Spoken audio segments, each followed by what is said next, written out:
Hello दोस्तों, नमस्कार। आज हम पढ़ेंगे ताज का शासन।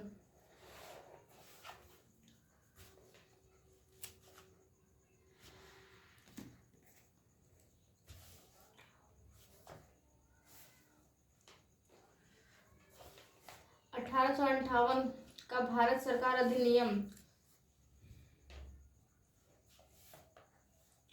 इस महत्वपूर्ण कानून का निर्माण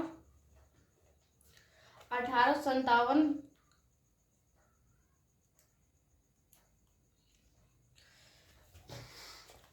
हाँ दोस्तों, शुरू करते हैं। इस महत्वपूर्ण कानून का निर्माण 1857 के विद्रोह के बाद किया गया, जिसे भारत का प्रथम स्वतंत्रता संग्राम या सिपाही विद्रोह भी कहा जाता है। भारत के शासन को अच्छा बनाने वाला अधिनियम नाम के प्रसिद्ध इस कानून ने ईस्ट इंडिया कंपनी को समाप्त कर दिया और गवर्नरों, क्षेत्रों और राजस्व संबंधी शक्तियां ब्रिटिश राजशाही को हस्तांतरित कर दी। इस अधिनियम की विशेषताएं इस प्रकार थी। इसके तहत भारत का शासन सीधे महारानी विक्टोरिया के अधीन चला गया। गवर्नर जनरल का पदनाम बदलकर भारत का वायसराय कर दिया गया। वह वायसराय भारत में ब्रिटिश ताज का प्रत्यक्ष प्रतिनिधि बन गया। लॉर्ड कैनिंग भारत के प्रथम वायसराय बने। इस अधिनियम ने नियंत्रण बोर्ड और निदेशक कोर्ट समाप्त कर भारत में शासन का द्वैध प्रणाली समाप्त कर दी। एक नए पद भारत के राजस्व सचिव का सृजन किया गया, जिसमें भारतीय प्रशासन पर संपूर्ण नियंत्रण की शक्ति निहित थी। यह सचिव ब्रिटिश कैबिनेट का सदस्य था और अंततः ब्रिटिश संसद के प्रति उत्तरदायी था। भारत सचिव की सहायता के लिए 15 संसदीय परिषद का गठन किया गया,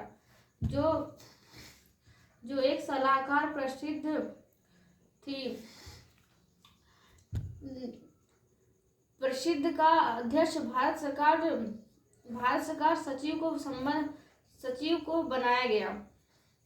इस कानून के तहत भारत सचिव की परिषद का गठन किया गया, जो एक निगमित निकाय थी और जिसे भारत और इंग्लैंड में मुकदमा करने का अधिकार था। इस पर भी मुकदमा किया जा सकता था।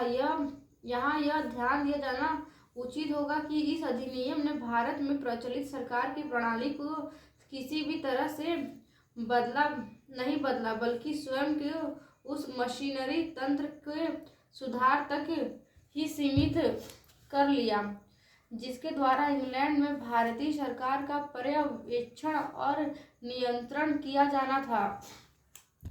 तो आज हम लोग इसमें पढ़े ताज का शासन 1858 से लेकर 1947 तक। अब पढ़ेंगे 1861 का भारत परिषद अधिनियम। 1857 की महान क्रांति की बाद ब्रिटिश सरकार ने महसूस किया कि भारत में शासन चलाने के लिए भारतीयों का सहयोग लेना आवश्यक है। इस सहयोग नीति के तहत ब्रिटिश संसद ने 1861, 1852 और 1909 में 3 नए अधिनियम पारित किए। 1861 का भारत परिषद अधिनियम भारतीय संवैधानिक और राजनीतिक इतिहास में एक महत्वपूर्ण अधिनियम था। इस अधिनियम की विशेषताएं इस प्रकार थी। इसके द्वारा कानून बनाने की प्रक्रिया में भारतीय प्रतिनिधियों को शामिल करने की शुरुआत हुई।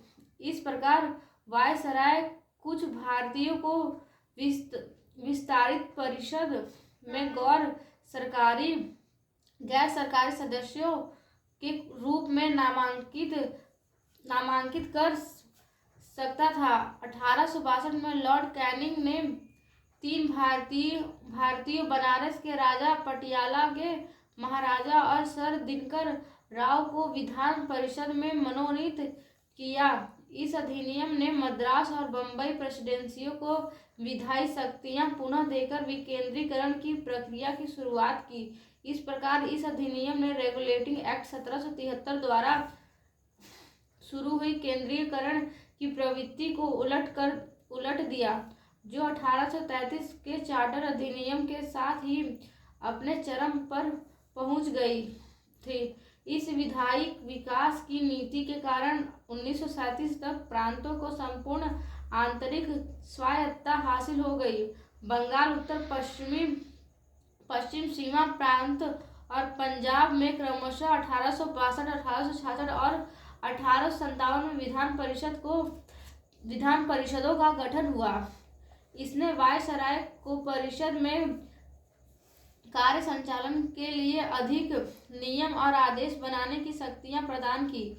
इसने लॉर्ड कैनिंग द्वारा 1859 में प्रारंभ की गई पोर्टफोलियो प्रणाली को भी मान्यता दी। इसके अंतर्गत वायसराय की परिषद का एक सदस्य एक या अधिक सरकारी विभागों का प्रभारी बनाया जा सकता था तथा उसे इस विभाग में काउंसिल की ओर से अंतिम आदेश पारित करने का अधिकार था।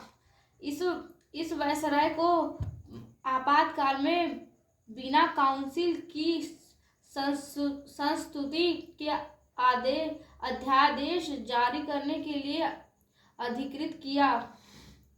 ऐसे अध्यादेश की अवधि मात्र 6 माह की होती है।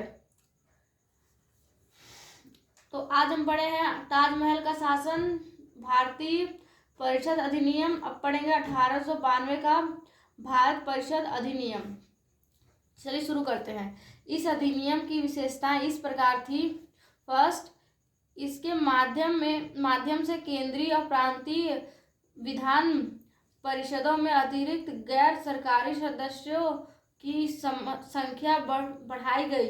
हालांकि बहुमत सरकारी सदस्यों का ही रहता था। सेकंड, इसने विधान परिषदों के कार्यों में वृद्धि कर उन्हें बजट पर बहस करने और कार्यपालिका के प्रश्नों का उत्तर देने के लिए अधिकृत किया।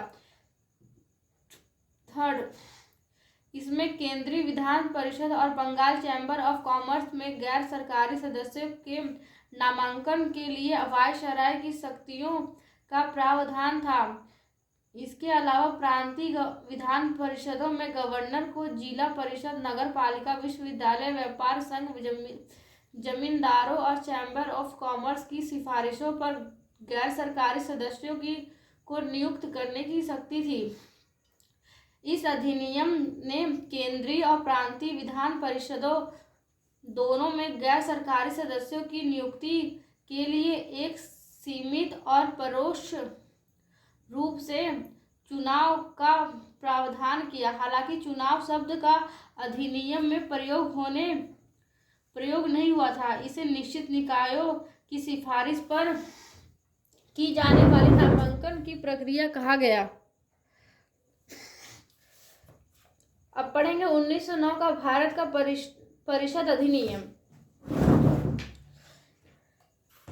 इस अधिनियम को मार्ले मिंटो सुधार के नाम से जाना जाता है। उस समय लॉर्ड मॉर्ग इंग्लैंड में भारत के राज्य सचिव थे और लॉर्ड मिंटो भारत में वायसराय थे। इस अधिनियम की विशेषता इस प्रकार थी। इसने केंद्रीय और प्रांतीय विधान परिषदों के आकार में काफी वृद्धि की। केंद्रीय परिषद में इनकी संख्या 16 से 60 हो गई। प्रांतीय विधान परिषदों में इनकी संख्या एक समान नहीं थी। इसने केंद्रीय परिषद में सरकारी बहुमत को बनाए रखा, लेकिन प्रांतीय परिषद में गैर सरकारी सदस्यों के बहुमत की अनुमति थी। इसने दोनों स्तरों पर विधान परिषद के कार्यों का दायरा बढ़ाया। उदाहरण के तौर पर अनुपूरक प्रश्न पूछना, बजट पर संकल्प रखना आदि। इस अधिनियम के अंतर्गत पहली बार किसी भारतीय को वायसराय और गवर्नर की कार्य परिषद के साथ एसोसिएशन बनाने का प्रावधान किया गया। सत्येंद्र प्रसन्न सिन्हा वायसराय की कार्यपालिका परिषद के प्रथम भारतीय सदस्य बने। उन्हें विधि सदस्य बनाया गया था। इस अधिनियम ने पृथक निर्वाचन के आधार पर मुस्लिमों के लिए सांप्रदायिक प्रतिनिधित्व का प्रावधान किया। इसके अंतर्गत मुस्लिम सदस्यों का चुनाव मुस्लिम मतदाता ही कर सकते थे। इस प्रकार इस अधिनियम ने सांप्रदायिकता को वैधानिकता प्रदान की और लॉर्ड मिंटो को सांप्रदायिक निर्वाचन के जनक के रूप में जाना गया। इसने presidency corporation, chamber of commerce, विश्वविद्यालय और जमींदारों के लिए अलग प्रतिनिधित्व का प्रावधान भी किया। अब मिलते हैं दूसरे नेक्स्ट लेक्चर में। अगर हम फिर से जब